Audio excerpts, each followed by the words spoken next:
Muy buenas noches a toda la concurrencia, sean bienvenidos a este seminario denominado El rol de la abogacía en el Estado Plurinacional de Bolivia. Saludamos a las autoridades que nos acompañan en esta oportunidad en Testera. Para tal efecto voy a solicitar un fuerte voto de aplauso para el magíster César Adalid Siles Bazán, quien es Procurador General del Estado.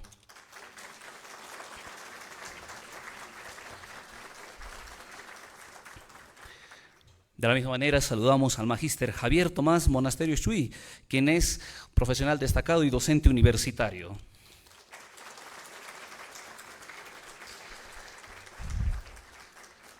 Saludamos también la presencia de la comunidad docente universitaria de la Unifrance que nos acompaña en esta oportunidad. Un fuerte voto de aplauso, por favor. Saludamos la presencia de los diferentes abogadas y abogados que nos acompañan en esta jornada. Fuerte voto de aplauso, por favor. A las servidoras y servidores públicos de la Procuraduría General del Estado que también nos acompañan en esta oportunidad.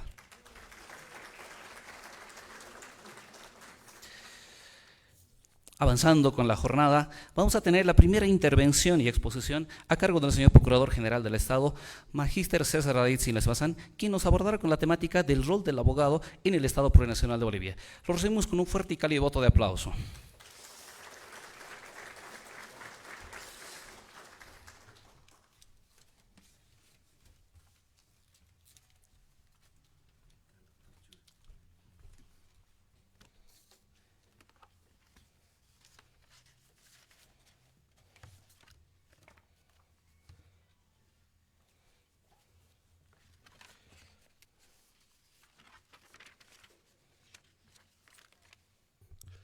Muy buenas noches a todos los presentes. Mientras terminan de llegar, quienes gentilmente están asistiendo a este seminario, entendemos por la distancia de la ciudad de La Paz, aunque seguramente hay muchos abogados también que ejercen aquí en el Alto, y entenderán también que la razón por la que estamos realizando acá en el Alto es porque la Procuraduría General del Estado tiene su sede principal de funciones, la ciudad del Alto. Legalmente se ha establecido de esa forma y tiene en su conformación 9 direcciones departamentales concentradas. Cuando muy gentilmente se acercó a mí el doctor Javier Monasterios, a quien también saludo aquí en este seminario, para organizar este tipo de eventos, le dije que su sugerencia va acorde a lo que estamos haciendo en esta nueva gestión de la Procuraduría General del Estado. Aprovecharon también para saludar a mi director general de la Escuela de Abogados, el doctor Luis Guillermo Chura. El equipo de la Procuraduría se ha propuesto, en cuanto se refiere a la Escuela de Abogados del Estado, trabajar de cara con los abogados, de cara al pueblo, con total apertura a cualquier propuesta que pueda haber en materia nuestra, de nuestra competencia, defensa de los intereses del Estado, pero también propuestas que pueden contribuir a la construcción de políticas públicas para mejorar la administración de justicia, para mejorar nuestro sistema, nuestro ordenamiento jurídico en el país. Mucho se ha hablado, seguramente en algún otro momento vamos a convocar a un seminario, a un taller sobre la crisis del sistema de administración de justicia. Mucho se ha hablado también sobre las propuestas de reforma. Hace unos meses atrás, cuando aún estaba fungiendo como viceministro de Justicia y Derechos Fundamentales, tenemos una propuesta de reforma de la justicia. Pero empezando a revisar los antecedentes de la propuesta que habíamos hecho, vemos que son años, décadas, que no se va avanzando en el proceso de reestructuración, reforma del sistema de administración de justicia. Lo cierto es que hay que avanzar desde lo más básico que uno pueda encontrar, cuál es la formación del colega abogado. Incluso iría más atrás, pero no es el momento. La escuela, el colegio, la familia. Cuando hablamos de corrupción siempre decimos eso, ¿no? La única forma de liberarnos de ese tercer puesto que nos han rankeado recién de país donde hay corrupción es la familia misma, o sea, verme en el espejo, ver las cosas que hago, que en lugar de pagar una multa estoy dándole unos pesos al varita de tránsito, etcétera.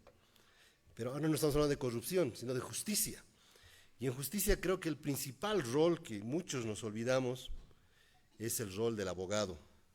Por eso esta ponencia la quiero dedicar, y ojalá pueda tener el tiempo también para escuchar algunas réplicas, sugerencias y seguramente las exposiciones de los otros panelistas, al rol que debe cumplir el abogado en el sistema de administración de justicia. Si desde las universidades partimos en dar mayor énfasis a la ética o deontología del abogado, creo que empezaríamos bien el proceso de reforma de justicia. Cuando les decía, hace unos meses atrás, estuvimos en el Ministerio de Justicia, teníamos un curso, quizás algún de ustedes que es joven ha pasado ese curso, de inducción para el registro público de la abogacía. Un curso que tenía una duración, debido a grabar en unos 45 minutos, una hora como máximo, ¿no? Y les recordábamos, o les recordamos, porque seguramente ese curso sigue vigente, a los colegas o futuros colegas abogados que ya se han titulado, les faltaba el registro, los principios ético-morales que debe regir su conducta de abogado. Temas que seguramente en la universidad hemos visto, pregrado siempre digo, pero que en posgrado casi nunca se ve, porque lamentablemente no hay una lógica de formación en la escuela de abogados mismo, voy a hacer un mea culpa, en la escuela de jueces, en la escuela de fiscales, en la escuela de gestión pública, donde se forma a los abogados. Hemos encontrado también que una manera de poder trabajar fortaleciendo el rol del abogado y adecuándolo a los principios ético-morales de nuestra profesión es revisando la normativa que actualmente tenemos vigente. Y cuando empezamos a revisar la ley de la abogacía vigente, la 387, que es del 2013, y su decreto reglamentario, encontramos varios puntos a discutir. Y ahí le decía al doctor Monasterios, planteemos una reflexión, un debate, un seminario, les voy a plantear algunos temas que podría reformar la ley de la abogacía en el marco constitucional vigente, es cierto. No podemos salirnos de él, salvo que planteemos una reforma total o parcial de la Constitución, que creo que no es necesario para fortalecer, revalorizar, refundar, si vale el término, el rol del abogado en la administración de justicia y el rol de abogado, como dice mi ponencia, en el Estado Plurinacional de Bolivia. La ley de la abogacía empieza por separar, yo diría abismalmente, el rol que tiene el Ministerio de Justicia, del cual he sido parte, y con todo respeto me refiero al Ministerio de Justicia, a través de su registro público de la abogacía, del rol que cumplen los colegios de abogados. Y creo que fue un momento de inflexión, le decía al doctor Monasterios, y ahora comparto con ustedes, en el que se fue al otro extremo. O sea, la libre colegiatura, el libre ejercicio de la profesión y demás, que estaba vigente hasta antes de la ley 387, pienso que era un extremo. Todos entenderán, los abogados antiguos que habemos muchos acá, que incluso los precios para colegiarse eran muy caros, la matrícula era muy cara, en mi época era $500, después subió creo algo más y demás. Había una manera de poner precio al ejercicio de la abogacía que no era constitucionalmente aceptable a partir del 2009 con nuestra Constitución. Pero nos fuimos con la ley al otro extremo. Prácticamente constituye, a mi juicio, y lo voy a decir públicamente, una ley que pretendía eliminar a los colegios de abogados. Pero afortunadamente los colegios de abogados pudieron subsistir. Yo tengo muy buenos ejemplos a nivel nacional, no todos están tan bien, pero pudieron subsistir, se reinventaron, como se dicen, y cuando empezamos, ya yo en el ejercicio de viceministro, y ahora voy a vincular también por qué hablo tanto de viceministro y qué voy a hacer como procurador, que es importante, yo empecé a reunirme con todos los presidentes de los colegios de abogados a nivel nacional. Hicimos el esfuerzo de viajar a los 8 departamentos. Estuvimos aquí en El Alto, en La Paz, reuniéndonos con todos los presidentes y equipos técnicos de los colegios de abogados con una propuesta: modifiquemos la ley de la abogacía, adecuemos a la Constitución Política del Estado, y yo utilicé este término en ese momento y lo utilizo ahora, y hagamos una alianza público-privada. ¿Por qué no hacerlo? Si parte de la voluntad del Estado que en ese momento había, entiendo que todavía hay, es cuestión de encontrar los canales, es encontrar de aprovechar en este caso a ustedes colegas abogados, que tienen un colegiado también en el Colegio de Abogados de La Paz, para poder encontrar ese canal y volver a retomar. A mi colega Tito Tornero, que está allá tomando fotos, le decía: Tito, busca una presentación que hicimos en Justicia, que me la encontró, que la tengo acá, y podemos retomar eso. Si no es a partir del Ministerio de Justicia, que creo que sí lo puede hacer, porque no ha cambiado la idea que teníamos, lo podemos hacer a través de la Procuraduría.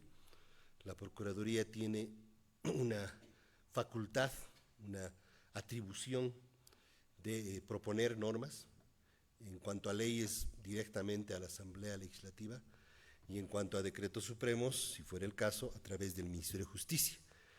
Una facultad, hago un paréntesis, que no se ha ejercido muchos años. Hemos llegado con una gestión de producción normativa, de investigación especializada, de opiniones especializadas. Y ya estamos proponiendo normas, estamos logrando que se aprueben normas. Les puedo dar una primicia: el día de hoy ha sido aprobado en gabinete, seguramente el próximo miércoles ya va a ser aprobado el decreto supremo de la creación de una dirección general dependiente de la Procuraduría para patrocinar las causas, los procesos que tienen pendientes por años, hasta por décadas, las entidades en liquidación, por ejemplo. El presidente ha confiado que la Procuraduría puede hacer ese trabajo y cerrar esos procesos. Que lamentablemente, y vuelvo a la ética del abogado, a la formación del abogado, el abogado parecería que haciéndose durar un caso, como esos chistes que muchos deben conocer, es el mejor abogado, porque está cobrando cada mes, cada año, 5, 10, 20 años, ¿no? Y eso ha pasado en las entidades en liquidación. Es increíble que tengamos una cartera de 9.900 procesos solo de las entidades en liquidación sin concluir. Y uno empieza a revisar, y seguramente nos tocará cuando se apruebe el decreto, empezar a litigar estratégicamente cada caso, pero con la visión de cerrarlos los casos.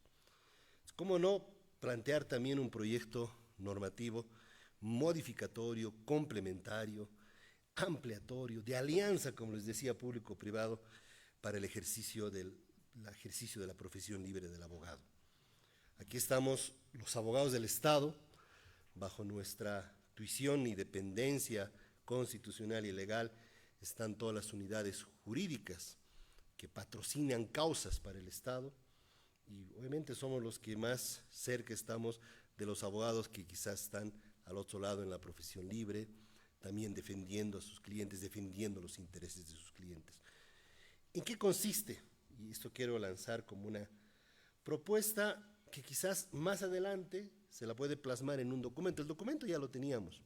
Estamos hablando del año 2022, que ya teníamos el documento en borrador, obviamente nunca salió en limpio, no fue presentado a la Asamblea tampoco, porque además de muchos cambios que seguramente ustedes encontrarán cuando revisen la Ley 387, son 3 los elementos que nos poníamos a discutir, debatir, y hemos encontrado la posibilidad de un acuerdo, como se dice, esos acuerdos que lamentablemente en política no se pueden encontrar rápidamente.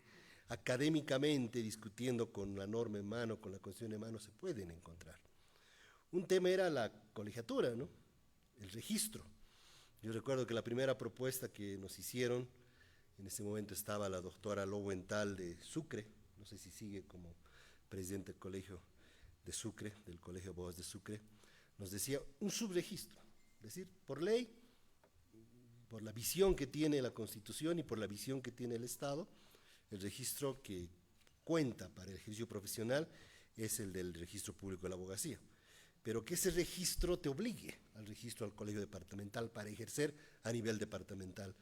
Como que el RPA reemplaza al Colegio Nacional, estoy hablando de memoria, quiero plantear hipótesis para que también ustedes vayan pensando y seguramente cuando les toque intervenir también puedan aportar algo los que están acompañándome en Testera. Un Colegio Nacional reemplazado por la RPA y los colegios departamentales podrían hacer necesariamente el subregistro. Quizás no necesitamos modificar la norma, o sea, la ley, pero tal vez el decreto. Y si necesitamos la ley, bueno, hagamos una propuesta en ese sentido. Hemos llegado a un cierto acuerdo.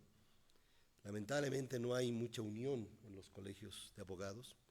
No ha habido un espíritu de cuerpo como para que impulsara la norma, porque ya era incluso de ellos, de ustedes que están colegiados, el poder presentar el proyecto normativo. Pero está ahí, y lo dejo como un tema que yo pienso que se ha alcanzado ya un preacuerdo.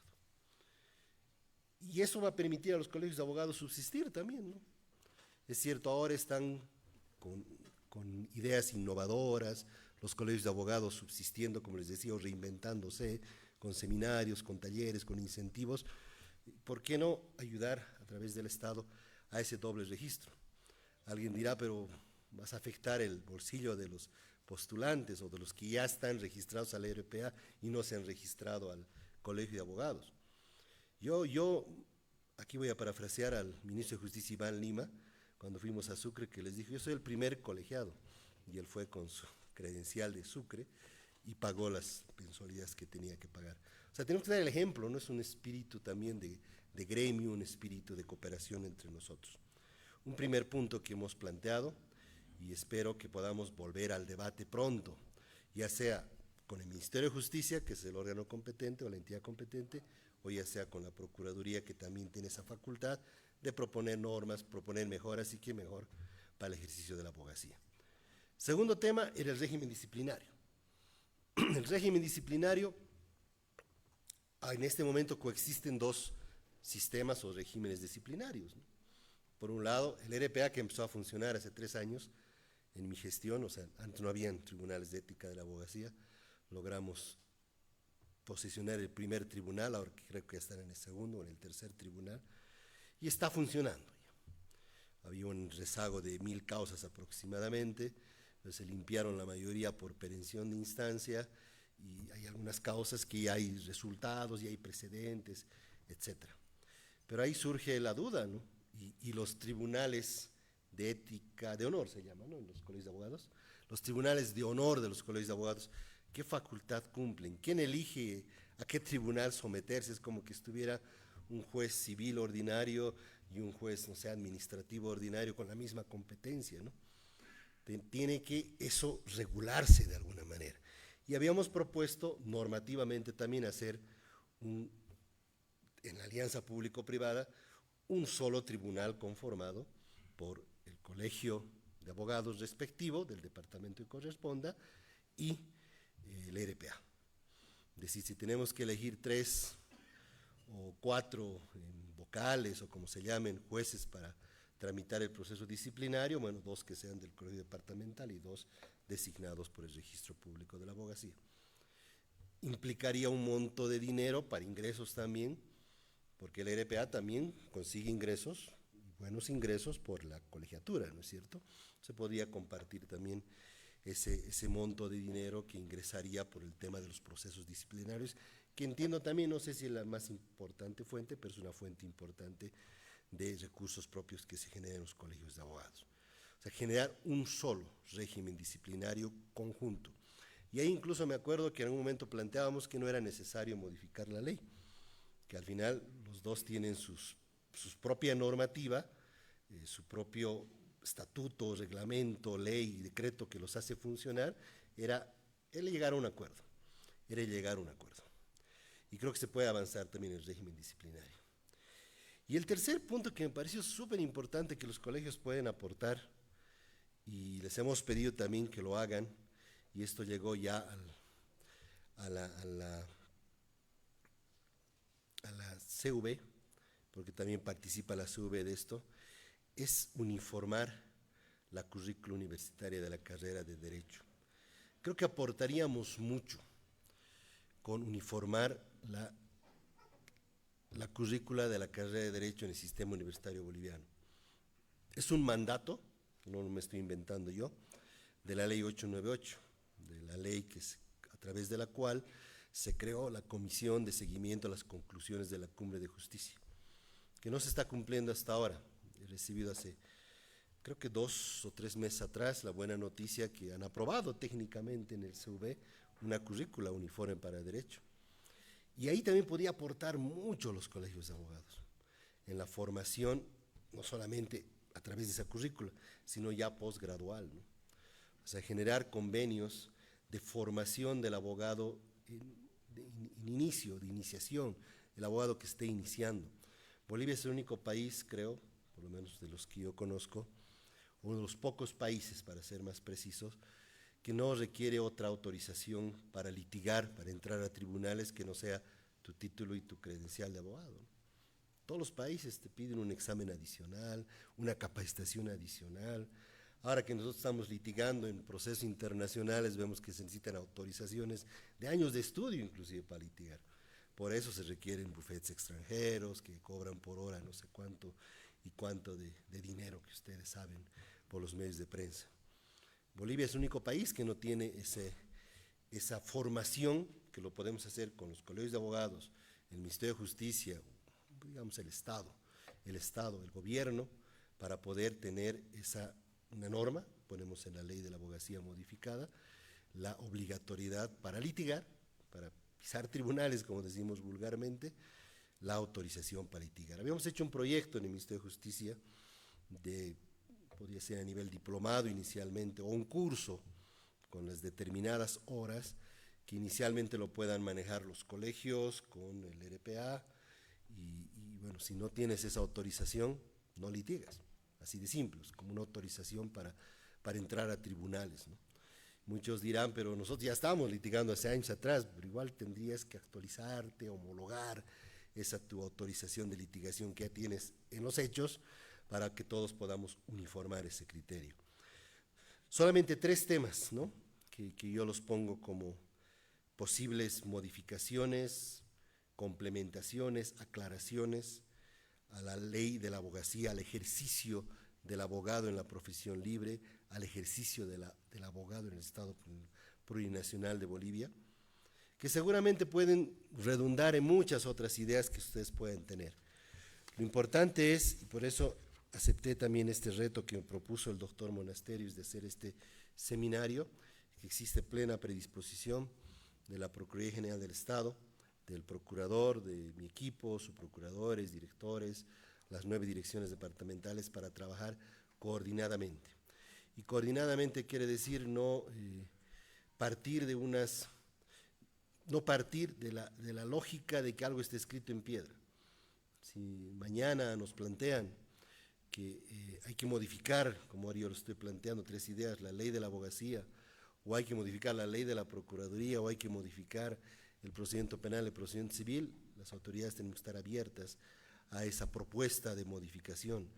Y más aún cuando ahora queremos en esta gestión generar propuestas normativas. Ojalá de este seminario, de este evento que estamos coorganizando con el doctor Monasterios, pueda surgir alguna propuesta en ese sentido, que permita al abogado, primero, un principio que ya lo decía Couture, ¿no?, que el abogado que no se capacita deja de ser abogado cada día, o es un poco menos abogado que el día anterior, ¿no? Es importante hacer alianzas de capacitación entre los colegios y el gobierno, entre los colegios y el gobierno. Ambos tienen facultades, para eso han sido creados los colegios, para eso ha sido creado el Registro Público de la Abogacía, para eso las entidades también tienen, como la nuestra, la Procuraduría, la Escuela de Abogados del Estado. No únicamente es para los abogados que están litigando, ya hemos aclarado públicamente, y lo vuelvo a reiterar, la escuela está abierta para todos, postulantes a la función pública, quienes no son abogados, para el pueblo en general. Por eso estamos haciendo este tipo de seminarios, este tipo de coloquios. Pero también hay que ver otras maneras de coexistir, como se dice, a nuestro juicio, desde la visión que tengo como procurador, como abogado, como colega suyo, la mejor manera de conseguir objetivos, incluso institucionales, de la Procuraduría, de los colegios de abogados, de ustedes en sus diferentes lugares en los que trabajan, en la profesión libre, en su bufete, etcétera, es haciendo alianzas. Las alianzas estratégicas, y mejor si son público-privada, son la mejor manera de poder conseguir resultados. Espero que les haya servido estos minutos que les he dedicado. Voy a también quedarme un rato a escuchar las otras ponencias, y agradecidos y nuevamente bienvenidos aquí a la Procuraduría de la Ciudad del Alto.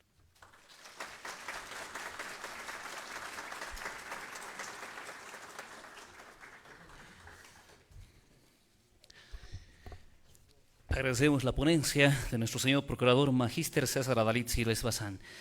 A continuación, será la entrega y el reconocimiento a esta ponencia a cargo de la doctora María Arratia Terán, a quien le invitamos por favor pueda pasar a Testera para hacer la entrega oficial de este reconocimiento a la ponencia inicial del seminario denominado El rol del abogado en el Estado Plurinacional de Bolivia. Doctora Arratia, por favor.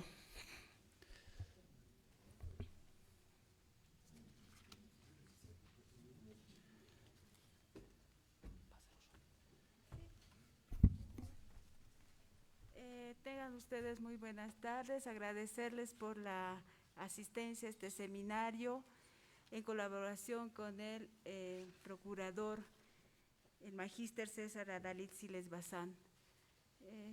Señor doctor procurador, quiero hacerle…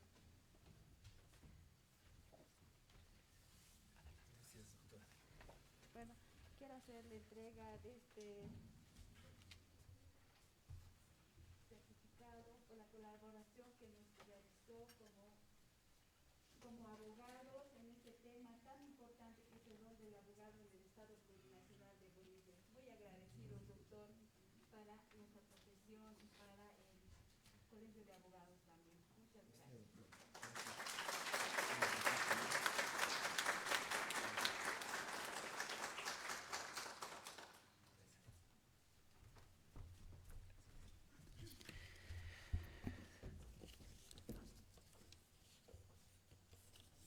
De la misma manera, queremos agradecer la presencia del doctor Luis Guillermo Chura, quien es director general ejecutivo de la Escuela de Abogados del Estado, que nos acompaña también en Testera, para el cual lo solicito un fuerte voto de aplauso, por favor.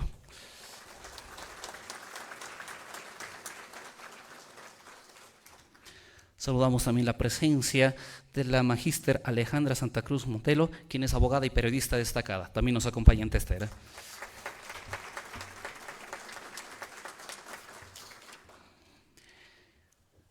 Avanzando con el seminario denominado El rol del abogado en el Estado Plurinacional de Bolivia, vamos a invitar a la siguiente ponencia al magíster Javier Tomás Monasterios Chuy, quien nos abordará con la temática El origen del Estado, justicia, principios, valores y deontología jurídica en la formación de los abogados, a quien lo vamos a recibir con un fuerte y cálido voto de aplauso.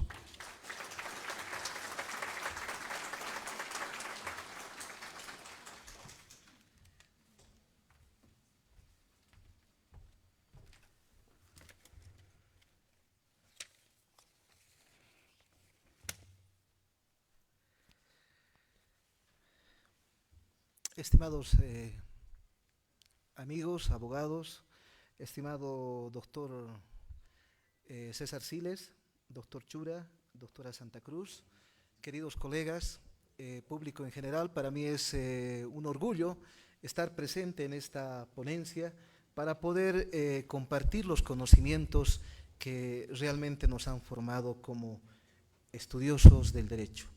Ante esta circunstancia, y bajo la temática del rol del abogado en el Estado Plurinacional de Bolivia, voy a comenzar dando un matiz natural y desde el punto de vista de la génesis de lo que es el origen de lo que viene a ser el Estado. Como todos y cada uno de ustedes conoce, el Estado es un elemento tan importante dentro de cualquier sociedad para poder establecer la aplicación de aspectos políticos, sociales, temas religiosos, temas de salud, temas en general para poder realmente determinar del cómo se puede manejar un gobierno central, un gobierno local, un gobierno departamental. Es sabido que el Estado tiene una génesis desde la época antigua, moderna, contemporánea, pero esta valoración del desarrollo de lo que vendría a ser el Estado viene desde las épocas neolíticas.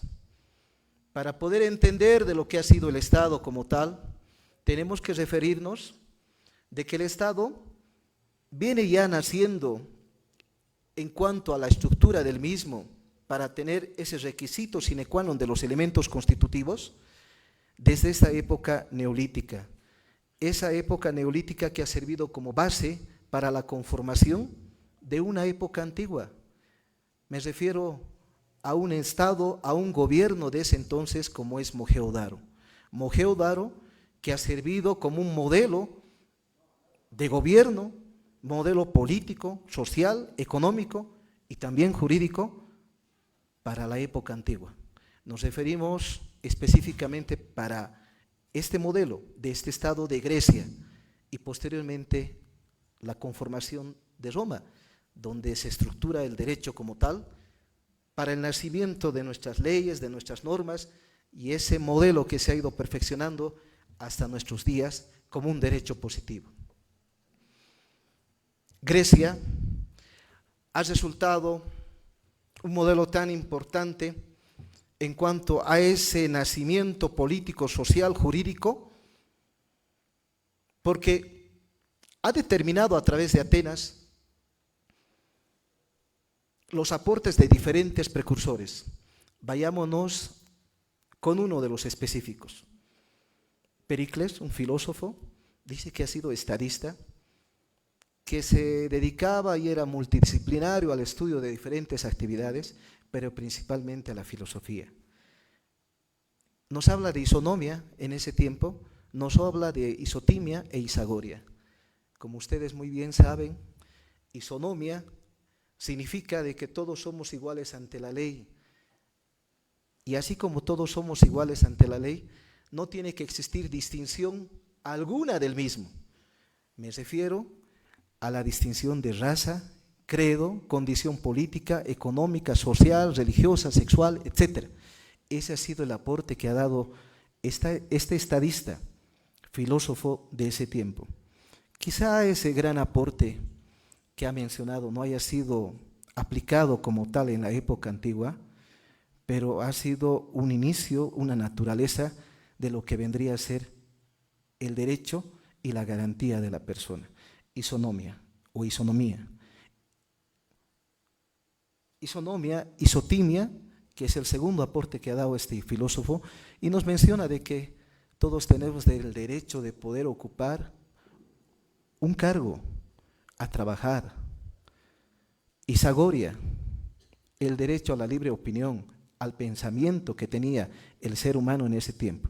Estos tres principios que en algún momento en esa época no han sido considerados y valorados como tal, pero han sido plasmados posteriormente en la época antigua y ha servido también como un modelo para la conformación del derecho y de las leyes en la época romana. Ustedes saben muy bien que el nacimiento de la estructura política, social, económica y principalmente jurídica se da en la época romana.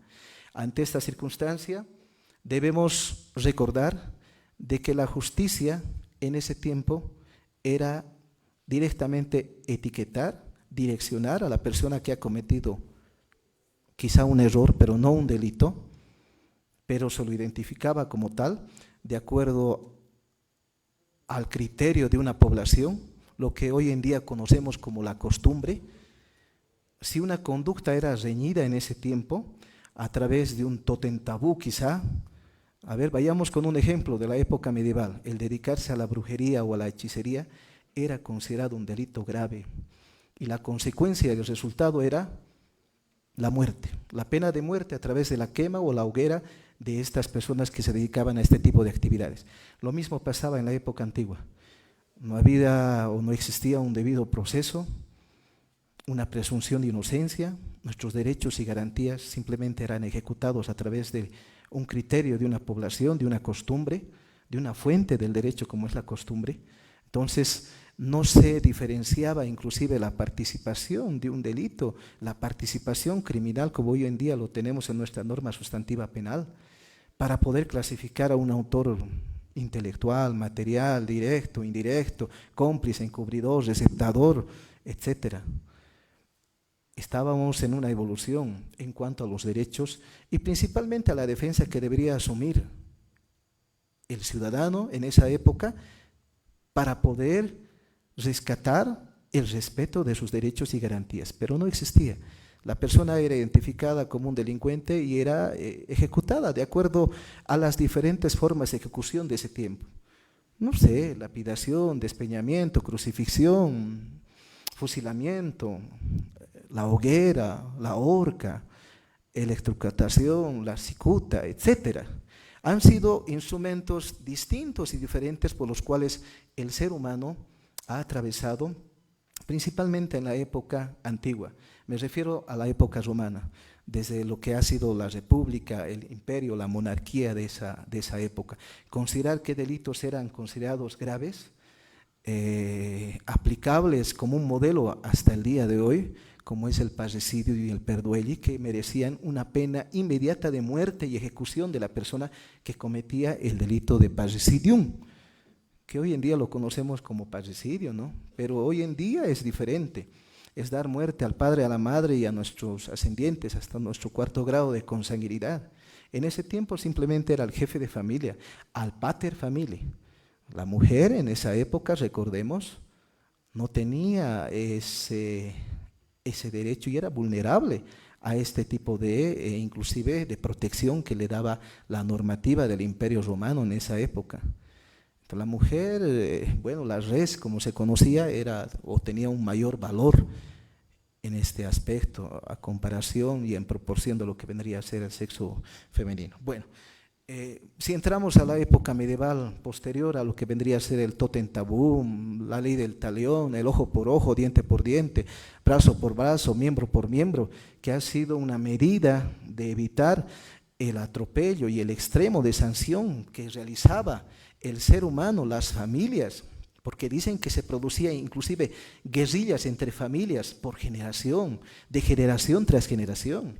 Ese tipo de limitaciones que ha ido plasmando los gobiernos de ese entonces han sido tan importantes para poder hacer respetar evidentemente algún derecho y alguna garantía de la población y del ciudadano de ese entonces.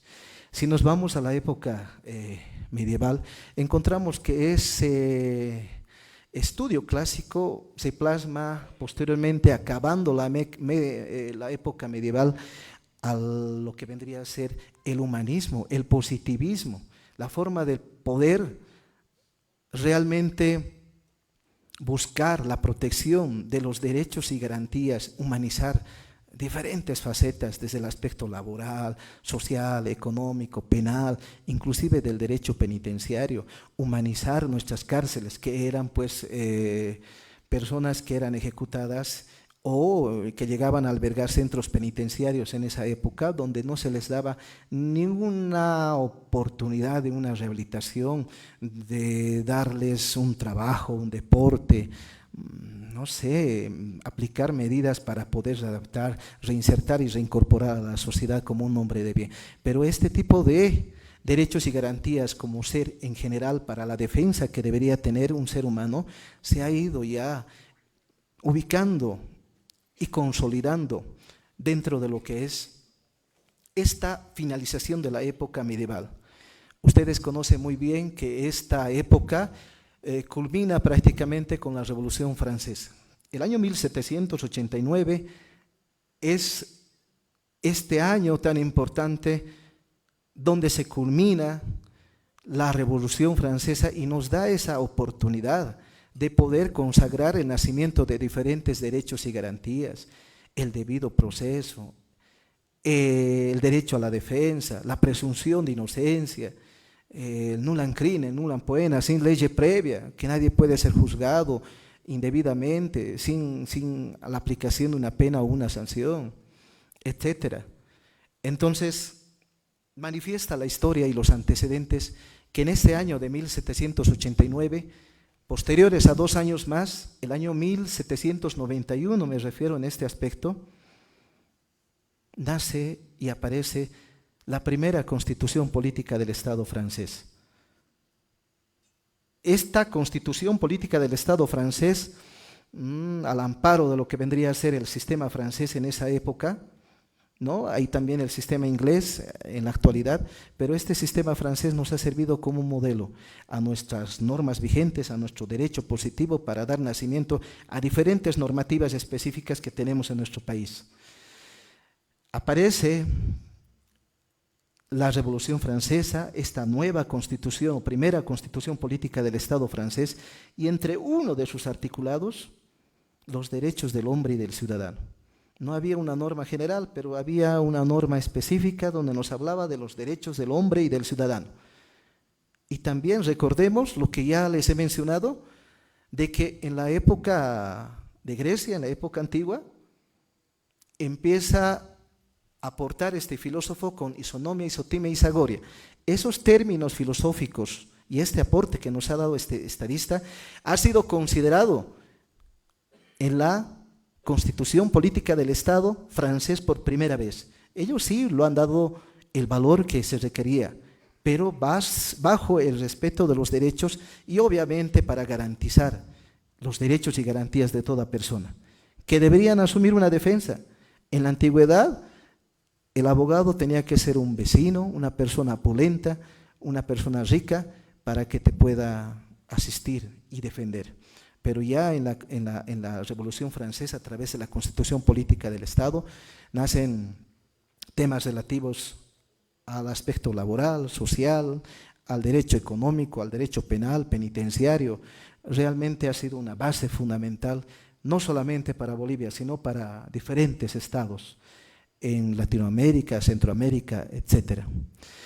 Queridos colegas, quiero manifestarles que esta base de la declaración o el nacimiento de la Constitución Política del Estado francés ha servido como base para el nacimiento de la Declaración Universal de los Derechos Humanos de 1948, con un antecedente de 1945. Conocemos y reconocemos muy bien de que la Organización de las Naciones Unidas nace en el año 1945. 1948, nuestra gran Declaración Universal de los Derechos Humanos. Se consolida a partir de esta evolución al Estado como tal, a través de la relación del mismo que debería tener con diferentes estados, con las finalidades económicas, sociales, políticas, de salud, social, legal, etc.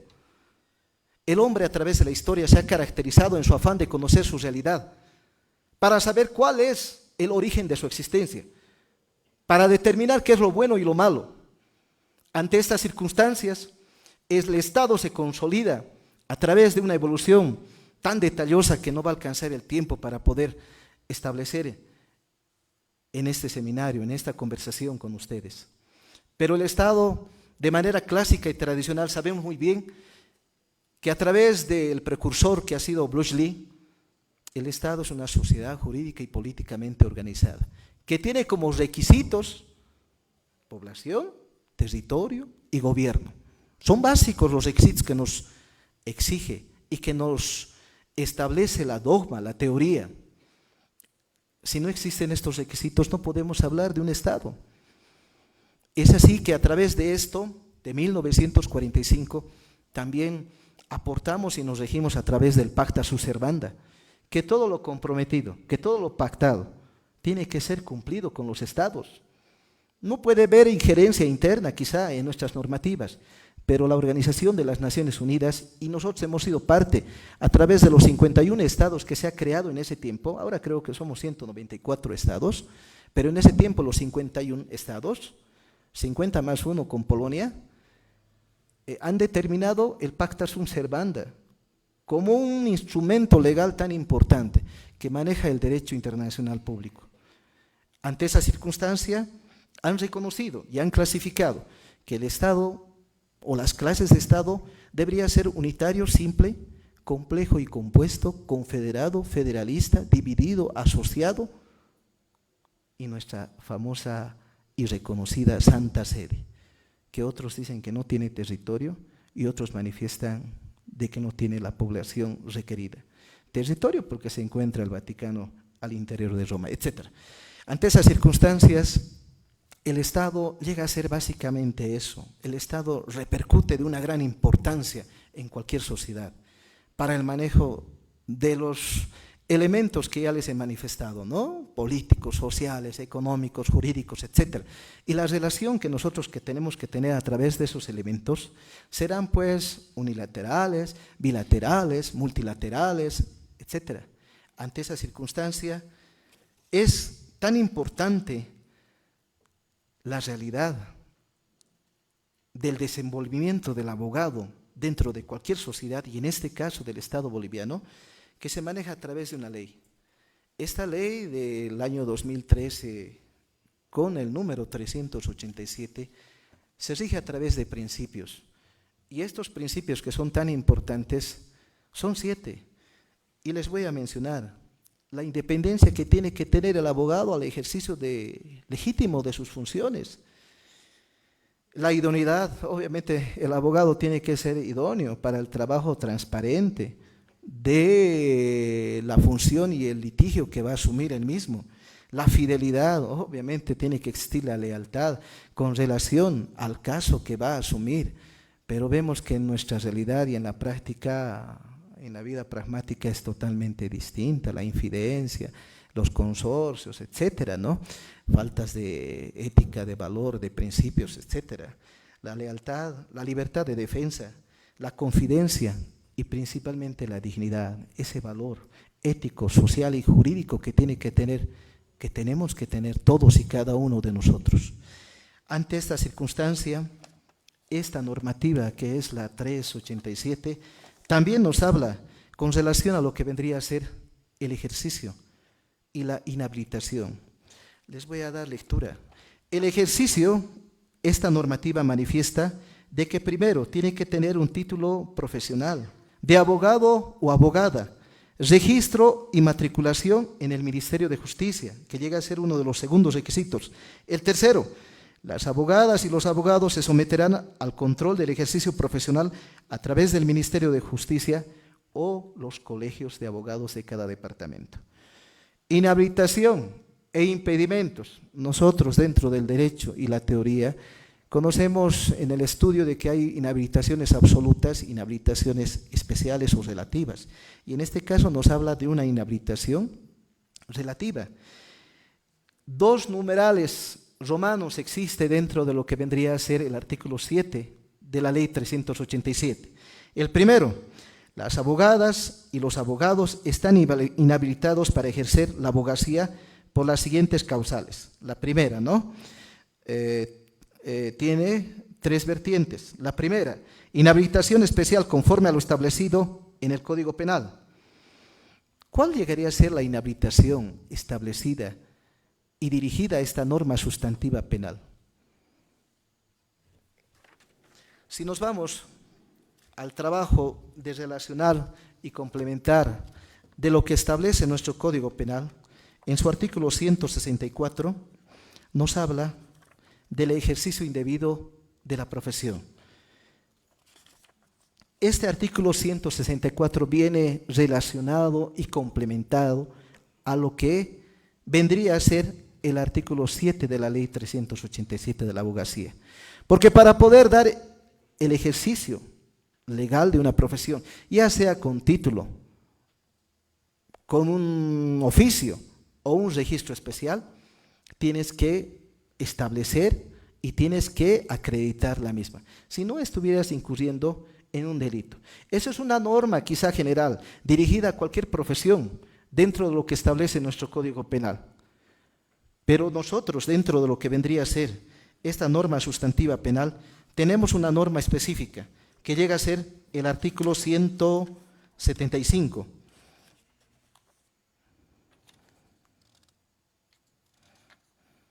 Y nos menciona que la abogacía, en su nomen juris, La abogacía y el mandato indebido y dentro de su contenido. El que sin estar profesionalmente habilitado para ejercer como abogado o mandatario ejerciere directa o indirectamente como tal, incurrirá en una prestación de trabajo y ahí se determina la sanción del mismo. Entonces, me voy a que esta normativa de la Ley 387, en su artículo 7, en la inhabilitación que él mismo menciona, va relacionado a nuestro Código Penal, de manera complementaria en los artículos 164 y 175 como norma específica establecido en esta norma ya señalada. Ante este hecho también el numeral 2 nos habla de una declaratoria de interdicción, aquel impedimento que podría tener el abogado, o la suspensión del ejercicio de la profesión por una sentencia ejecutoriada, res judicata, como ustedes quieran llamarlo o reconocerlo. Compañeros, queridos colegas, la ley del ejercicio de la abogacía, que es la ley número 387, realmente nos exige de que como profesionales tengamos el registro dentro de lo que vendría a ser esta normativa y actuemos a través de estos principios, estos valores, para poder ejercer de manera legal y legítima nuestras actuaciones dentro de nuestro territorio boliviano. Llamemos a la consideración y a la conciencia de cada uno de los nuevos profesionales y las personas que van forjándose dentro de nuestro campo del derecho y principalmente dentro de la parte jurídica, ya sea administrativa o dentro del ejercicio de la profesión libre. Es necesario invocar a todos y cada uno de ustedes la aplicación de este aspecto ético en cuanto a los valores y principios que tiene que tener todo ser humano. Llegamos a esa conclusión, queridos amigos, queridos colegas. Espero que haya sido un aporte tan importante estos antecedentes por los cuales me he referido sobre el Estado y sobre el trabajo que realmente debería tener el abogado. Muchas gracias.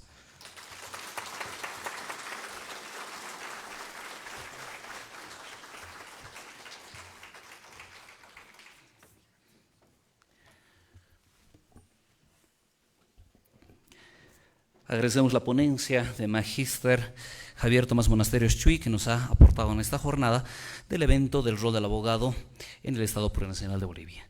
A continuación tendremos la tercera ponencia y a tal efecto vamos a invitar a la Magíster Alejandra Santa Cruz Botelo, quien es una abogada periodista destacada dentro del Foro Jurídico Boliviano, y la vamos a recibir con un fuerte y cálido voto de aplauso.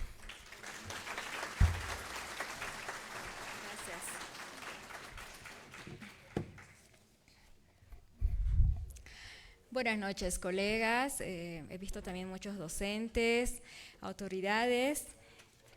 Saludo con mucho aprecio y respeto al doctor César Siles y al doctor Guillermo Chura y por supuesto al doctor Javier Monasterios. Muchas gracias por la presencia de todos ustedes.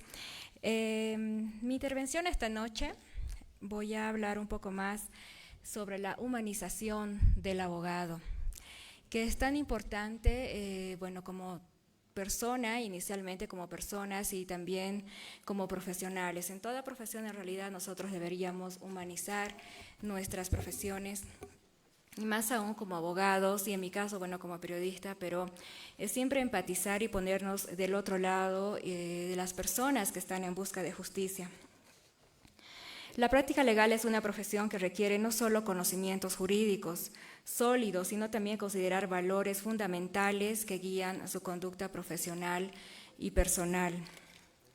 Más allá de ser un ejercicio técnico y legal, es una profesión intrínsecamente ligada a valores fundamentales que definen la esencia ética y moral del abogado. Estos valores que constituyen la columna vertebral de la profesión son esenciales para el funcionamiento efectivo de un sistema legal justo y equitativo. Los valores fundamentales guían la conducta de un abogado y son esenciales para su papel como defensor de la justicia. Somos custodios de la ley, eso lo tenemos que tener en cuenta y siempre llevar adelante ese pensamiento y esa forma de guiarnos como profesionales. Y constructores también somos de la confianza pública en el sistema legal. La comprensión y práctica de estos valores no solo dan forma a la identidad profesional del abogado, sino que también constituyen y contribuyen a la construcción de una sociedad basada en la equidad, el respeto y la integridad. ¿Qué factores?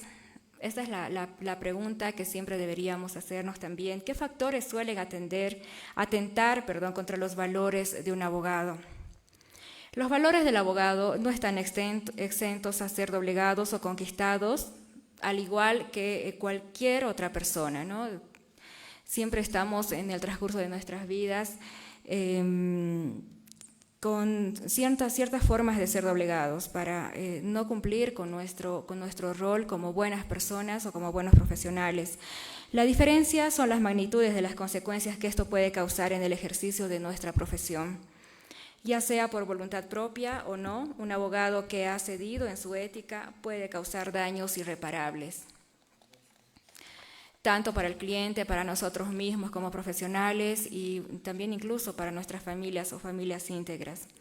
Los valores del abogado no están, algunos de los principales factores que suelen hacer declinar los valores de un abogado son, como sabemos y que lamentablemente ya es muy común en nuestro medio, son los sobornos. Es una oferta de dinero o cualquier otro tipo de remuneración en grandes cantidades que puede hacer que una propuesta ilícita sea atractiva para un jurista. Por otro lado, también hemos visto que abogados buscan cierta fama o reconocimiento sin que ninguna persona le haga una propuesta, pero sí un abogado puede encontrar en una acción. Se puede encontrar en esta acción antimoral la oportunidad para obtener poder y fama. ¿A qué me refiero con esto? Que a veces hay determinados casos, entre comillas, casos sonados, que los abogados salen a la luz pública, salen a los medios de comunicación a hacer alguna declaración sobre el caso, se atribuyen ser defensores de ciertos casos, y luego no hacen un solo memorial o no asisten a audiencias, pero sí de esta forma quieren ganar fama y reconocimiento, sobre todo ante los medios de comunicación o ante los medios televisivos. La ley no siempre es justa. Parece contraproducente que pueda decir esto, ¿no? Pero los marcos jurídicos se mantienen en constante evolución. Y esto hace que mientras evolucionan existan vacíos legales, expresiones obscuras y aplicaciones legales que en determinadas circunstancias no benefician al sentido común de la justicia. En estos momentos tan excepcionales, los valores de un abogado se encuentran entre apegarse a la ley o buscar lo que consideramos justo al margen de la misma. Seguramente a muchos de nosotros nos ha pasado eso. ¿Cómo tomar una decisión difícil cuando está en juego los valores de un abogado? Según sea nuestra especialidad, hemos visto, hemos tenido casos en algún momento, que un criminal sale libre gracias a algún error por parte de las autoridades en la cadena de custodia o en el proceso de aprehensión. Este error es usado por el abogado defensor para inhabilitar el procedimiento. ¿Qué sucede cuando pasa esto? Es que lamentablemente los criminales salen en libertad. O quizás, por ejemplo, debemos actuar para solicitar la custodia de un menor por parte de alguno de sus padres, a sabienda, por medios no demostrables, por supuesto que dicho adulto puede ser perjudicial para su hijo o para el menor de edad. En estos y muchos otros tipos de situaciones, los valores de un abogado pueden verse comprometidos al momento de tomar una decisión difícil. Y si llega a ser nuestro caso, les voy a dar algunas recomendaciones. Por ejemplo, tendríamos que interiorizar que no siempre, dando un ejemplo, A o B no son nuestras posibles decisiones, no siempre tienen que estar en lados opuestos, ni siquiera en la mitad. Por ejemplo, A y B es lo que nos han enseñado, pero muchas veces debemos decidir buscar la X, esa decisión incógnita que está más alineada con nuestros valores y que no son A ni B. Tomamos iniciativas para el cambio. Si sabemos que la fiel aplicación de la ley no implicará una acción realmente justa, entonces comprometámonos a promover iniciativas que hagamos modificaciones jurídicas, proyectos de ley, por ejemplo, propuestas de ley. Esto nos va a facilitar una toma de decisiones actuales, sabiendo que en el futuro ayudaremos a evitar este mismo de situaciones. Si siempre hemos tenido la vocación de ser un defensor de la justicia y generador de bienes, generador de bienestar, entonces reflexionemos si la decisión que vamos a tomar está alineada con nuestro objetivo de vida. Como abogados, y también veo con mucha alegría en el público que hay docentes, como abogados, docentes o como autoridades jurídicas, no tenemos que carecer de bondades éticas y tenemos la libertad de decidir hacia dónde queremos dirigir nuestro camino. ¿Qué queremos para con nosotros mismos y para con nuestros semejantes? Humanizar nuestra profesión. Es tan urgente humanizar nuestra profesión, volviendo a colocar en nuestro centro los objetivos para los cuales surgieron el servicio a la sociedad y salvaguardar el interés público que se ejerce por medio de la defensa, la asesoría, la impartición de justicia, la creación del ordenamiento jurídico, el litigio, la docencia y la investigación de las disciplinas jurídicas mediante la aplicación del derecho en orden a la concordancia, la seguridad, la efectividad de los derechos fundamentales y la justicia. Para ello, colegas, es apremiante recuperar en el ejercicio profesional la noción de vocación, la humildad, la noción de respeto y el respeto mutuo. ¿Qué implica humanizar nuestra profesión? Implica la integración de valores humanos, empatía y comprensión en la práctica diaria de la abogacía, en torno de formalismo por procedimientos legales y estructurados, y buscamos recordar que detrás de cada caso hay individuos con experiencia, emociones y necesidades únicas. Muchos de nosotros también hemos estado del otro lado, ¿no?, en busca de justicia, con casos personales, buscando quizá abogados de diferentes áreas que no competen quizás a la nuestra, pero el común denominador es la búsqueda de justicia. Como abogado humanista también debemos poner énfasis en nuestras relaciones profesionales. Para esto, lo primero es vivir por uno, es decir, por nosotros. Lo primero que debemos hacer como abogados humanistas es conocernos a nosotros mismos, saber que actuamos como personas y que ser abogados, antes que todo, es ser personas. En la medida en que mejor nos conozcamos, mejor podremos interactuar con las personas que integran nuestro mundo profesional.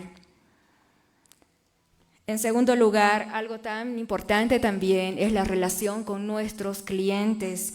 Partiendo de la relación que mantenemos con el cliente y de la importancia de la misma, el abogado deberá seguir una serie de pautas de conducta en la que el valor de la relación personal cobrará el máximo interés. Y al hablar de la relación con nuestros clientes, también hablo de conocer al cliente. Es decir, conocer a la persona, cómo piensa, cómo siente, cuáles son sus estados de ánimo y cómo quiere ser tratado para sentirse cómodo en una circunstancia tan difícil como la que hace acceder a nuestros despachos, a nosotros como abogados. Las personas son muy diferentes y más cuando están sometidas a la presión de contactar con un abogado. Por razón de la existencia de un problema personal, puede ser patrimonial, de vulneración de sus derechos también del cliente. Comprender al cliente, empatizar, y ojo que no hablo de simpatizar, no tenemos la obligación de simpatizar con todos, ni que nos simpaticen nuestros clientes, pero antes que todo empatizar con la situación, poniéndonos en el lugar del cliente, de la persona, y tratar de entender los motivos, causas y razones de su proceder.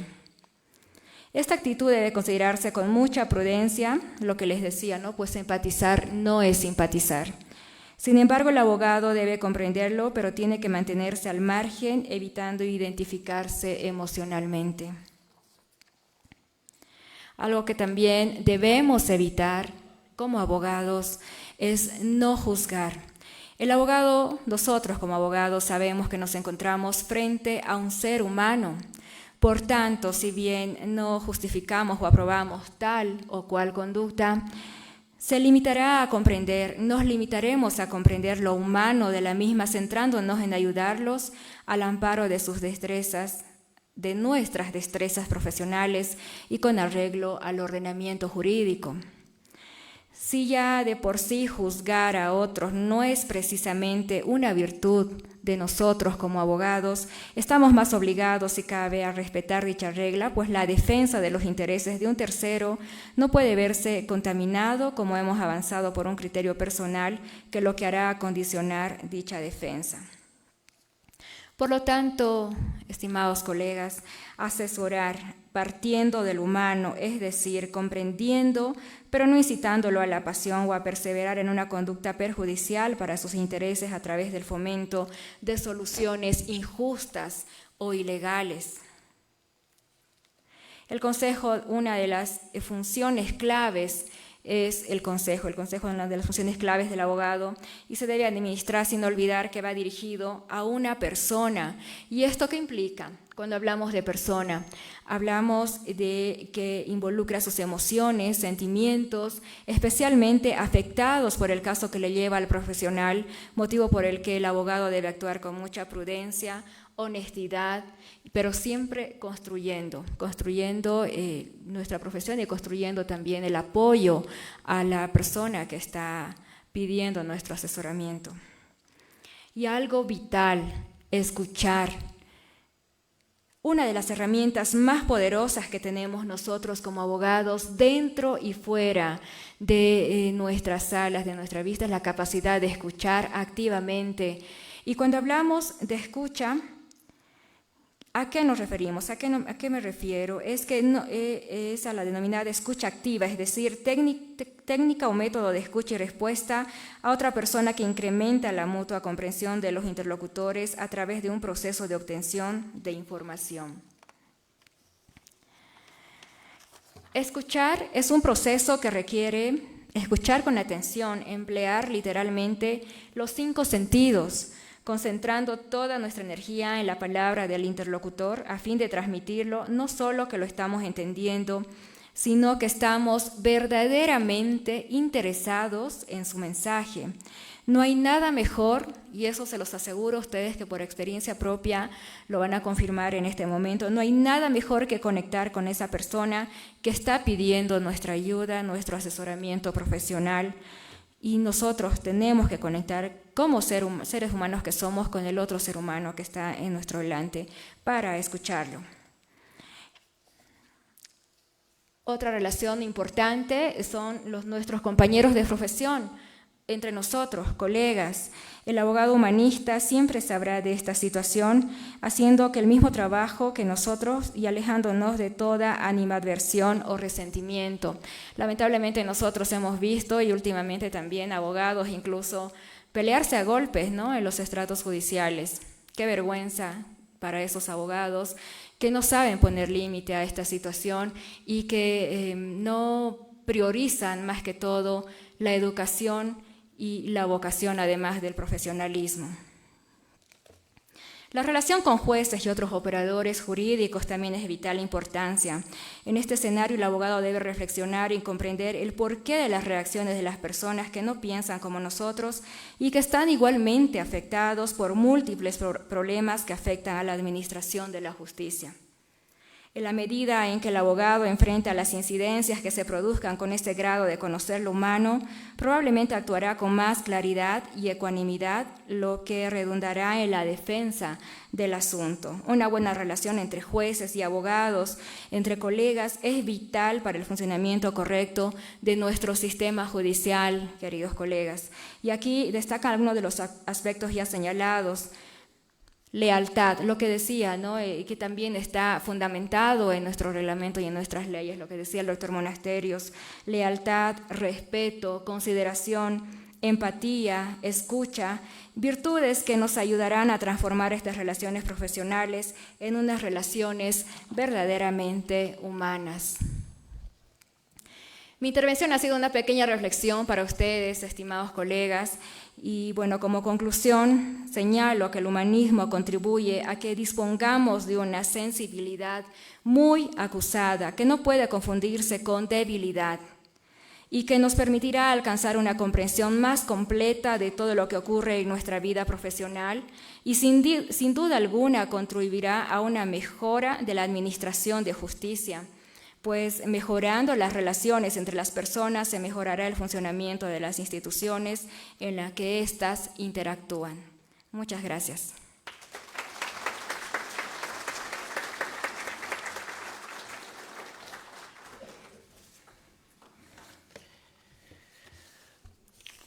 Agradecemos la ponencia de la magíster Alejandra Santa Cruz Botelo, quien nos ha aportado con su ponencia en esta oportunidad en relación al seminario El rol del abogado en el Estado Plurinacional de Bolivia. Avanzando con la jornada académica, tendremos la cuarta exposición.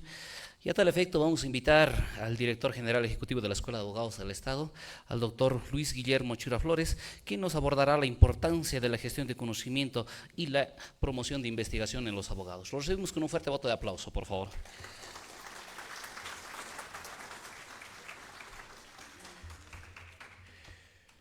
Muy buenas noches, estimados colegas. Me siento muy feliz, muy contento de ver a tantos colegas profesionales en Derecho, colegas con los que he compartido audiencias, veo algunos abogados. Distinguida doctora, ¿cómo está? Un gusto verla.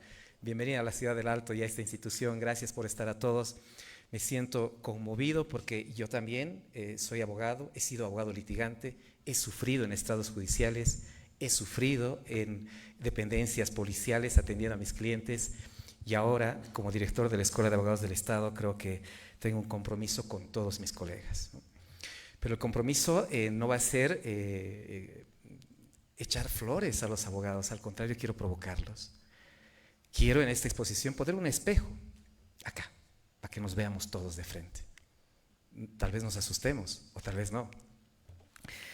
Pero lo que quiero es abordar esta temática sobre el rol del abogado, mostrando un poco cuál es la percepción que tiene la ciudadanía. Lo bueno de las redes sociales, y si hay un micrófono inalámbrico, por favor, los señores, si me facilitan, la ciudadanía tiene una percepción que de manera muy inteligente se ve a través de las redes sociales. Esta es una publicación, vean la anterior, por favor, la anterior. Esta es una publicación que está en las redes sociales y que dice, ¿qué es el abogado? ¿Cómo es un mal abogado? El mal abogado es aquel que dice, yo conozco al juez, dame dinero para mover algunas influencias, estos casos son de agua, no se preocupe, ya hemos ganado el caso. Hemos escuchado eso también en los abogados. La siguiente diapositiva, por favor. Vean esta otra diapositiva que está en las redes sociales sobre la percepción que tiene la ciudadanía de nuestra profesión. La siguiente diapositiva, por favor. ¿Por qué los tiburones no atacan a los abogados? Por cortesía profesional. Dice, sí, eso está en las redes sociales y está en las redes sociales de nuestro país. Yo no quise poner otros, hola, no sé si me escuchan también, no quise poner otros memes o publicaciones. Había una que decía, un buen abogado es un mal vecino. Dice. Y otro decía, ¿cuál es la diferencia entre el abogado y el cuervo? Bueno, que uno te saca los ojos, te picotea, te puede morder, y el otro es un pobre animalito. Eso es lo que está. Entonces, yo quisiera mostrarles para que ustedes vean un poco, para cooperar un poco en la exposición de la distinguida doctora y del estimado colega, la siguiente diapositiva, por favor. Tenemos que entender esto. El comportamiento de los abogados y la corrupción. En Estados Unidos, en Europa, en todos los países del mundo existe corrupción, y mucho de la corrupción está inmerso en la actividad del abogado. En el caso de Donald Trump, se le ha iniciado un proceso por corrupción por obstrucción a la justicia. ¿Responsables de la obstrucción a la justicia quiénes? Los abogados, ¿verdad? La siguiente diapositiva, por favor. Comportamiento humano y la corrupción, caso Odebrecht, contrataciones estatales, mucha corrupción. ¿Quiénes ven los contratos estatales? Abogados. La siguiente diapositiva, por favor. Vean ustedes que esa es la percepción que existe en la actualidad. Por eso es bueno ver las redes sociales. Lo mejor que tienen las redes sociales es que nos muestran cuál es la óptica con la que la ciudadanía nos ve, a nosotros como abogados. La siguiente diapositiva, por favor. Vamos a avanzar un poco. A más de esto, a más de hablar sobre la corrupción de los abogados y demás, si pueden cambiar a la siguiente diapositiva, por favor. En el fútbol también los abogados metidos en corrupción. Anulan los torneos en Bolivia por corrupción. ¿Quién ha planteado una demanda para anular el torneo? Un abogado. Porque también hay abogados en el fútbol. La siguiente diapositiva, por favor. Ahora vean ustedes, la situación de la corrupción entre todos los ciudadanos y lamentablemente con los abogados pasa por las relaciones sociales. Se hizo una encuesta en un medio de comunicación y la distinguida doctora que nos ha acompañado en el panel es también comunicadora y hicieron una pregunta a toda la ciudadanía. Dijeron en un medio de comunicación, ¿usted, ciudadano, se dejaría corromper?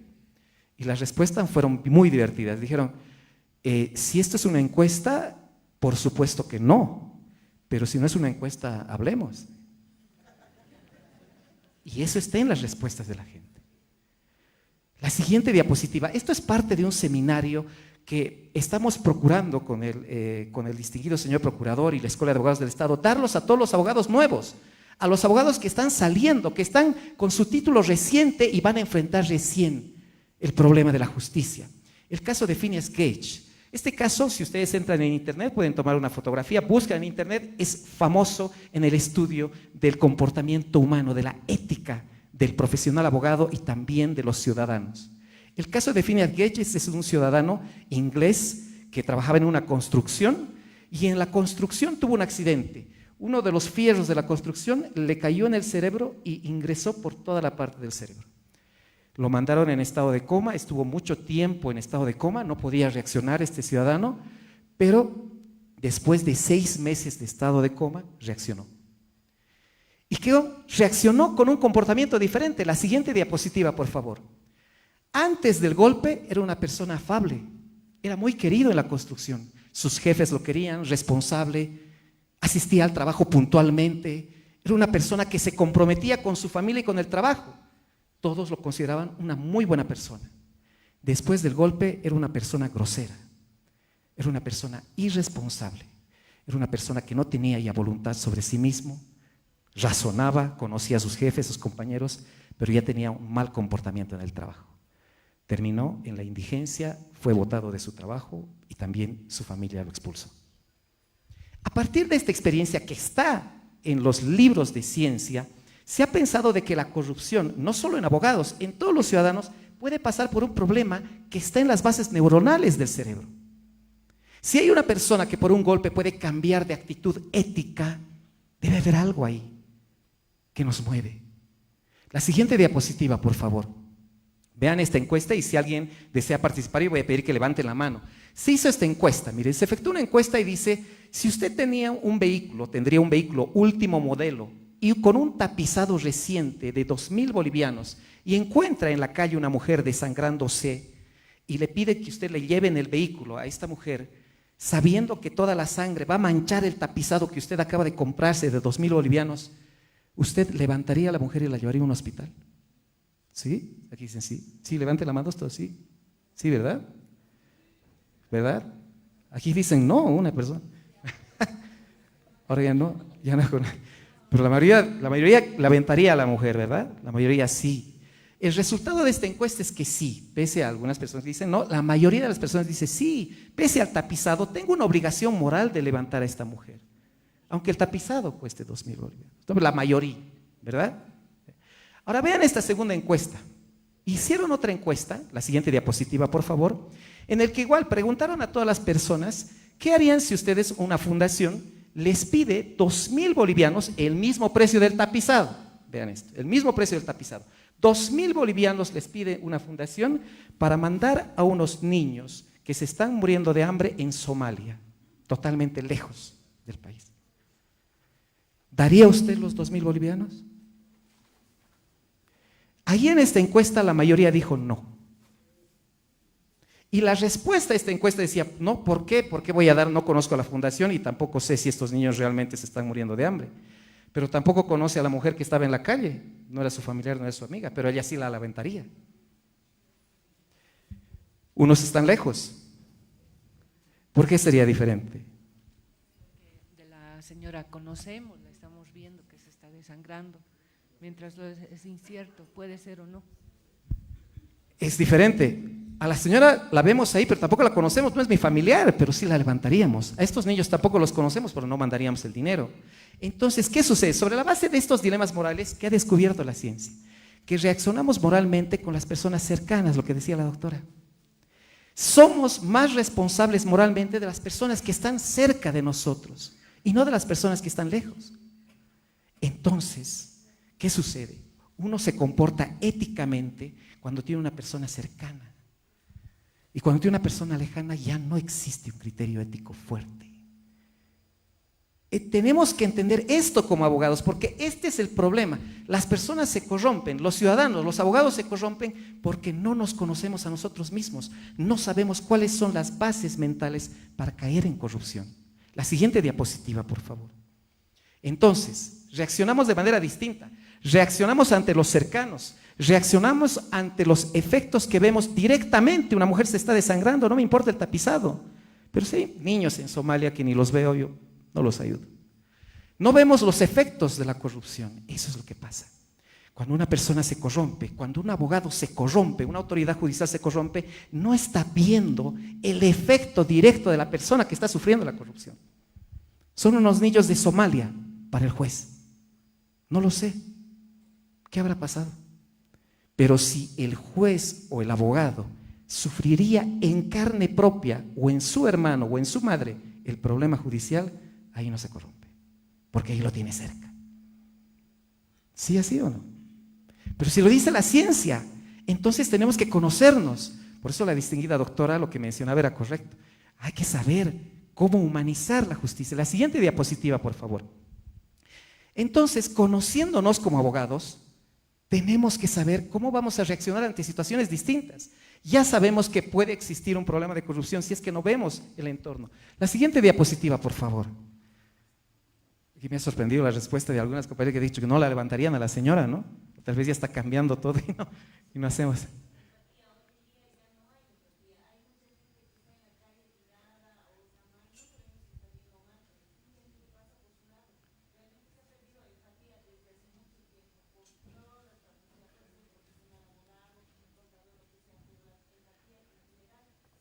Ya no existe.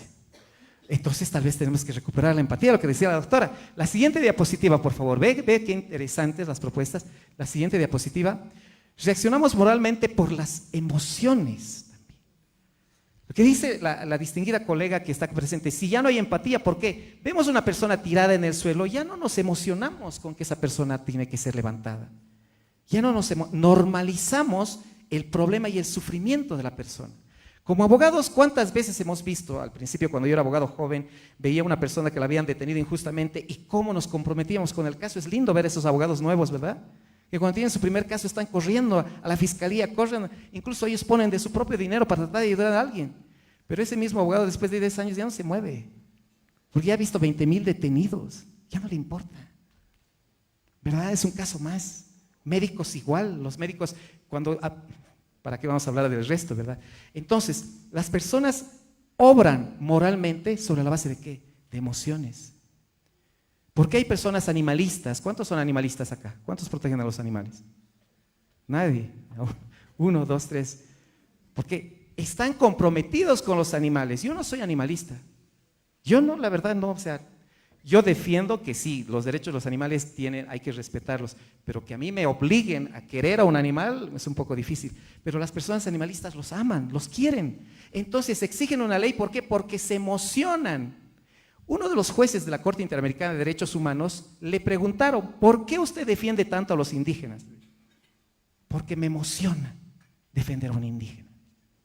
No lo hace porque está en la ley, sino se emociona con el cumplimiento de la ley, se emociona con defender al indígena, se emociona con defender a los animales. Entonces, las normas se van a cumplir cuando nos emocionemos con la norma, cuando superemos lo que dijo la colega. Ya no nos importa si hay una persona tirada, ya no nos importa si hay una persona detenida injustamente. No existen emociones. Lograr un acercamiento para generar emociones morales, idealizar un comportamiento virtuoso. ¿Cuándo se ha premiado a un abogado por ser un buen abogado éticamente? ¿Ustedes han escuchado algún premio que se haya dado a algún abogado ético? Nunca. Yo creo que los colegios de abogados deberían tener esa óptica. Generar un ideal de abogado no pasa con sacar leyes, o sea, podemos sacar normas, pero ¿cómo nos comprometemos? ¿Cómo emocionamos al abogado? Mostrándole que ser un buen abogado, ser un abogado ético, tiene su reconocimiento, porque el ser humano es reciprocación, nadie hace nada por nada. Si hacemos algo, yo he conocido a algún juez que era muy buen juez y me dijo, doctor, ¿para qué sirve ser buen juez? Igual, nunca voy a ser vocal, me dijo. ¿De qué me sirve ser buen juez? Ayudar a las personas a hacer lo correcto. ¿Quién te reconoce? ¿La parte? No. ¿Por qué? Porque no hay un reconocimiento, el ser humano es reciprocación. Entonces, si creamos el ideal del abogado correcto, del ideal del abogado éticamente correcto, que se emociona por hacer justicia, podemos cambiar. La siguiente diapositiva, por favor. El cumplimiento de las leyes se hace por emoción y compromiso con el entorno. El abogado, lamentablemente, en la actualidad, ve el entorno como un medio en sí mismo, no como un fin. Cuando ve un cliente, ¿han visto ese meme? Cuando dice, ve un cliente entrar y se frotan las manos. ¿Por qué? Porque no está pensando en el problema del cliente, sino está pensando en que ese cliente le va a pagar. Y hay un meme igual que, no sé si lo vieron, que dice, no, el abogado, ganes o pierdas, igual cobras. ¿Sí o no? Entonces, hay un uso, la siguiente diapositiva, por favor. Como no hay emociones, como no se está generando emoción para cumplir con la finalidad del ejercicio del derecho, este filósofo alemán ha mostrado ya la diferencia sobre lo que es la corrupción. El uso de la razón instrumental en la ética, de Marc Horkheimer, Escuela Filosófica de Frankfurt. ¿Qué decía? Las personas, ciudadanos y abogados en la actualidad sobrevaloran el interés individual. Cada uno ve por sí mismo. Ya no ve el entorno. Es decir, cuando tú agarras un caso como abogado, ya no dices, ah, no, aquí hay un caso y aquí lo que tengo que hacer es comprometerme para que el sistema funcione y se haga justicia. No, cuando tú ves un caso, dices, ah, no, en este caso voy a ganar dinero. Piensas en ti. Cuando entras a la función pública, no dices, ah, no, tengo que ayudar a que esta institución pública crezca. Si yo trabajo en un hospital, tengo que hacer que este hospital pueda crecer. No, dices, estoy trabajando en la institución pública, ah, me van a pagar un sueldo. Ah, voy a tener vacaciones. Ah, y tal vez puedo sacar algo más para quién, para mí. Para mí, para mí, para mí. El individualismo. Ya no vemos como un entorno. ¿Qué decía la Escuela Filosófica de Frankfurt? Decía, aprecias tu entorno como un medio para una satisfacción individual. Todo lo que nos rodea es para satisfacernos a nosotros. Todo lo que nos rodea es para satisfacernos a nosotros. Y eso pasa también en las relaciones de pareja. ¿Por qué dicen las parejas cuando se pelean, me ha utilizado? Porque ha pensado en él nada más. No ha pensado en los dos. Todos pensamos solamente para satisfacernos a nosotros mismos. Y aprecia y juzga los medios y no los fines objetivos. No ve la finalidad. Entonces, lo que debemos marcar es que como abogados, más adelante, ya veamos de que somos actores del sistema. No somos actores de nuestro beneficio particular. Como abogado tienes que ser parte del sistema y comprometerte a que el sistema funcione, no solo pensar en ti.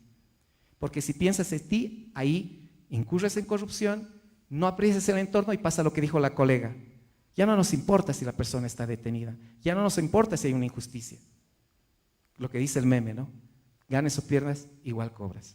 Tú estás bien. Ese es el problema. El uso de la razón instrumental. Vemos todo como un instrumento para una satisfacción individual. Pero entonces, ¿cuál es el rol? Y ya vamos concluyendo con esto. La siguiente diapositiva, por favor. El rol del abogado en realidad es un articulador de los derechos. Por ejemplo, antes las acciones de amparo constitucional solamente se presentaban para cuestiones de debido proceso y demás. Pero un día a una señora que era pobre, le había tomado una habitación en anticrético, el dueño de casa, para sacarla y no entregarle su anticrético, le soltó a los perros de su casa. Los perros de la casa la mordieron duramente a la señora, la lesionaron mucho y en su desesperación un abogado presentó una acción de libertad. Que nunca la acción de libertad funcionaba para ello. Y por primera vez el Tribunal Constitucional estableció la reconducción de línea. Si bien este derecho no corresponde a la acción de libertad, el sufrimiento de esta persona merece que concedamos la tutela. Y se varía de acción de libertad a amparo, el mismo tribunal. ¿Quién logró eso? No lo hizo el Tribunal Constitucional, lo hizo el abogado, porque el abogado se animó a hacerlo. La siguiente diapositiva, por favor. Esa es la sentencia constitucional. Y en acción de libertad obligaron a que le devuelvan el anticrético a la señora. La siguiente diapositiva, por favor. Mujer embarazada y detención preventiva. Hasta no hace muchos años a la mujer embarazada se la podía detener. El Tribunal Constitucional no hizo nada. Tuvo que ser ¿quién? Un abogado, el que presentó una acción de libertad y marcó la línea de que a la mujer embarazada hoy en día no se la puede detener preventivamente. ¿Quién lo hizo? El abogado. La siguiente diapositiva. Y todo lo que hace el abogado es articular los derechos. ¿Y por qué puedo presentarles estos? Porque cuando era abogado de la profesión libre, nosotros logramos estas sentencias. Muchas gracias por su comprensión y escucha.